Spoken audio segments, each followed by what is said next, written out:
अस्सलाम वालेकुम सर, आप कहाँ से तशरीफ लाए हैं? मैं लाहौर खाना से। आपका क्या जज्बा है इस मौके पे? मेरा जज्बा तो ये है कि जैसे जवान नहीं होते 22 साल वाले, मेरा वो जज्बा है अल्हम्दुलिल्लाह, बहुत जज्बा है मेरा। कोई भी चैलेंज आया तो तैयार हैं? हमारी पूरी टीम के साथ, अपने खून के साथ, अपने जज्बे के साथ, अपने माल जान के साथ हमारा जज्बा है इंशाअल्लाह ताला। माशाअल्लाह, आप क्या कहेंगे? सेम कमेंट्स जी, इंशाल्लाह हम हर तरह से अपने मुल्क के लिए हाजिर हैं जी, हर तरह से। कोई भी चैलेंज आता है दूसरी तरफ से तो जवाब देने के लिए तैयार हैं? बिल्कुल जी बिल्कुल, क्यों नहीं, तैयारी के लिए तो आए हैं। बहुत अच्छी बात है।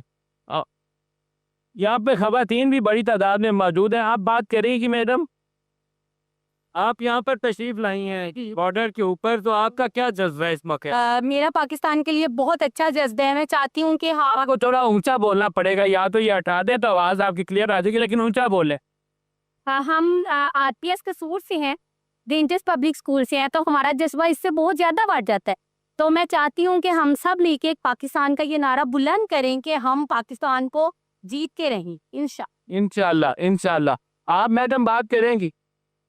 अस्सलाम वालेकुम। आप कहाँ से तशरीफ आए? मैं रेंजर स्कूल से तशरीफ लाई हूँ। आरपीएस क्या चलता है इस मौके पे? मेरा जज्बा बहुत ज़्यादा है, मतलब मैं आवाम को देख रही हूँ तो मुझे बहुत अच्छा लग रहा है कि आवाम इस टाइम दोपहर के टाइम बहुत गर्मी में यहाँ पे सब इकट्ठे हैं और इनका जज्बा माशाल्लाह देख के मुझे बहुत खुशी हो रही है। पाकिस्तान जिंदाबाद, पाकिस्तान जिंदाबाद। अस्सलाम वालेकुम। वालेकुम सलाम। जो सूरत हाल पैदा हुई है इंडिया की जानिब से, उसके ऊपर आप क्या कहें?